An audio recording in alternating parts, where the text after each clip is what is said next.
There is a certain kind of exhaustion that has nothing to do with hard work. You know the feeling. You sit down to do something important, something that actually matters, something that could change your career, your skill, your future. And before you even begin, your attention has already been pulled apart by messages, tabs, alerts, half-finished thoughts, and the quiet urge to check just one more thing.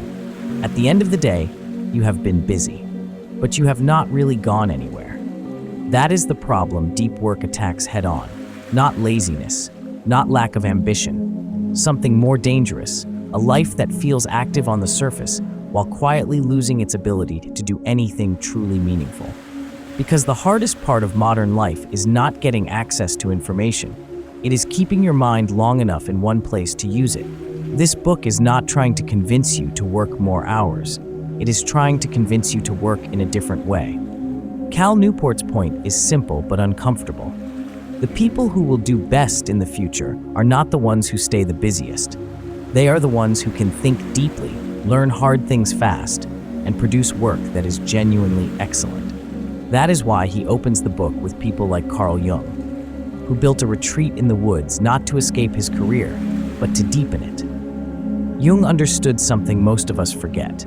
Sometimes the only way to create your best work is to step far enough away from noise that your own mind becomes audible again. And once Newport makes that point, he starts building the bigger picture. We live in a world that rewards interruption. The phone makes you available. The inbox makes you responsive. Social media makes you visible. Open offices make you reachable. Every system around you keeps asking for a smaller piece of your attention. And the terrifying part is that all of it feels productive. You answer fast. You stay connected, you keep up, you look engaged. But deep work is different. Deep work is the kind of effort that actually stretches your brain. The kind that creates new value. The kind that makes you better at something difficult. The kind that can turn an ordinary worker into someone rare. Newport calls the opposite of this shallow work. The logistical, fragmented, distracted tasks that keep a modern knowledge worker looking occupied while producing very little that is truly hard to replace. That is the quiet crisis in this book. Not that people are doing nothing, that they are doing too much of the wrong thing. The first big idea is that deep work is not a luxury, it is an economic advantage. Newport shows this through people who rose because they could go deep. Nate Silver building complex forecasting models, David Heinemeier Hansson creating Ruby on Rails, Bill Gates taking Think Weeks, and Jason Ben, the finance worker who realized his job had become so routine it could be automated. That story matters because it is brutally modern. Ben was not failing because he was stupid. He was failing because his work was becoming shallow enough to be replaced by a script. So he did something radical. He locked himself away from the internet and relearned how to focus. He taught himself a hard new skill. And that focus changed his life. That is one of the book's most important lessons. In the modern economy, the ability to learn hard things quickly is priceless. If you can master complex tools, adapt fast, and create at a high level, you become hard to ignore. Not because you are loud, because you are useful in a way that is rare. The next shift Newport points to is almost even more important. Deep work is not just valuable, it is disappearing.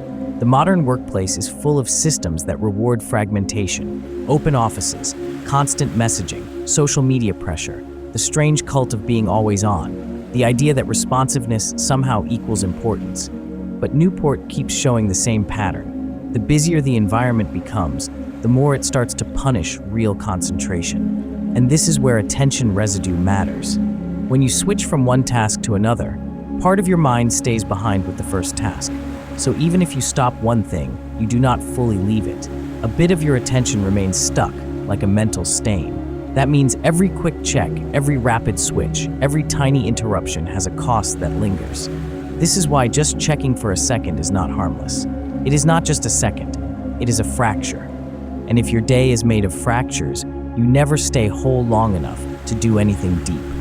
That is why deep work is rare, not because people cannot do it, but because most environments are designed to make it feel unnatural. This is the part of the book that feels almost spiritual. Newport does not only argue that deep work makes you more valuable, He argues that it makes life feel more meaningful.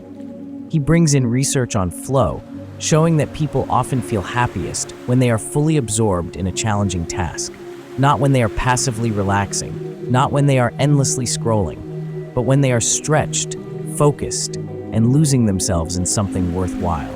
That explains why a blacksmith, like Rick Furr, can find dignity in hand-forged work, why a writer can disappear into a manuscript, why a scientist can stare at a problem for hours and feel more alive than they do in a room full of notifications. Deep work gives shape to consciousness. It gives your mind something worthy to hold. And that is why so many people feel strangely empty after a day of constant digital motion. They were active, but not immersed, stimulated, but not fulfilled. There is a difference between being entertained and being deeply alive.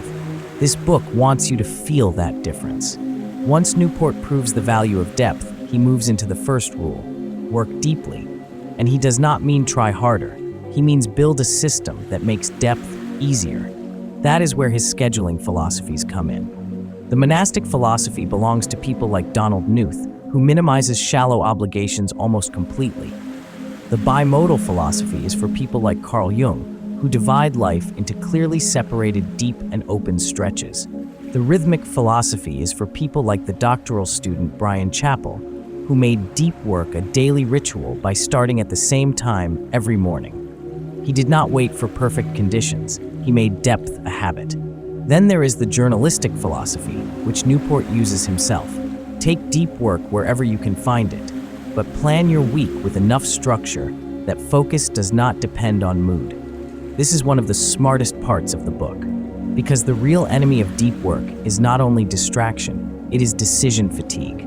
If you have to decide every day whether to focus, you will often lose that decision. So Newport pushes you to remove the decision. Put depth on the calendar, give it a place, give it a shape, treat it like it matters, because it does. The book keeps returning to a very human truth. Willpower is limited. That means if you wait until you feel ready, you will often never begin. So Newport recommends rituals. Where will you work? For how long? What happens the moment you begin? What rules protect the session? What supports your brain during the work? This is why great creators often seem strangely disciplined. Robert Caro, Charles Darwin, and others were not successful because they were waiting around for inspiration. They built conditions that made serious work more likely. That matters because most people think creativity is a lightning strike. Newport argues it is closer to a machine, not a cold machine, a human machine, one that needs structure to produce something beautiful. Then Newport turns to a lesson most people hate at first: embrace boredom. In other words, stop training your brain to demand constant stimulation. If every tiny pause becomes a chance to grab your phone, you are teaching your mind that discomfort must be instantly escaped. That does not just make you more distractible, it makes deep work feel unbearable. So the book says, train yourself to tolerate the dull moments. Stand in line without reaching for the screen. Walk without filling the silence. Let your mind sit with itself. That is not wasted time. That is training. Because concentration is not just something you turn on when needed, it is something you condition through repeated practice. One of the most memorable parts of the book is Newport's argument against the any benefit mindset. That mindset says, if a tool offers any possible advantage, use it. But that is not how serious people choose tools. A tool should earn its place. So Newport asks readers to step back from the assumption that every social platform is automatically worth keeping. He suggests a 30-day break, then a hard question: did your life actually get better? Did people even care that you were gone? That test is powerful because it cuts through fear. So much of social media loyalty is not based on necessity. It is based on the fear of missing out and the feeling that everyone is watching. Newport challenges that illusion. Not every connection is meaningful. Not every update is valuable. And not every network deserves your attention. Finally, Newport says the goal is not to eliminate shallow work completely. That would be unrealistic. The goal is to shrink it. Use a shutdown ritual. End your workday cleanly. Decide in advance what happens to unfinished tasks. Protect your evenings so your mind can recover. He even argues that evening work is often lower value anyway, because most people are past their real deep work capacity by then. That part is quietly liberating. It tells you that rest is not a guilty escape from work. It is part of doing good work. If your attention never gets a true break, it cannot fully reload. So a real deep life is not just about harder focus. It is also about cleaner endings. What Newport is really saying is that your attention is your life, not metaphorically, literally. Where your mind goes, your days go. Where your days go, your years go. And if your attention is constantly being sold, borrowed, fragmented, and interrupted, then your life starts to feel strangely like it belongs to everyone except you. Deep work is a way of taking ownership back, not by becoming a hermit, not by rejecting the world, but by refusing to let the world scatter the best parts of your mind before they have a chance to become something. The deepest promise in this book is not that you will become more productive. It is that you can become more present with your own life. Because once you learn how to go deep, you stop living in fragments. You stop confusing motion with meaning. You stop mistaking noise for importance. And slowly something else appears, a calmer mind, a stronger standard, a life with less performative busyness and more real creation. A life where your best hours are not stolen by distractions, but spent building something that could only come from you. That is the kind of life deep work is pointing toward. And maybe that is the real lesson hiding underneath all the systems and rules. In a distracted world, the ability to give your full attention to one meaningful thing is not just a skill. It is a form of freedom. And sometimes, one idea like that is enough to change the way you work, the way you think, and the way you live. If this kind of thinking made the world feel a little clearer, there are more books that can do exactly that.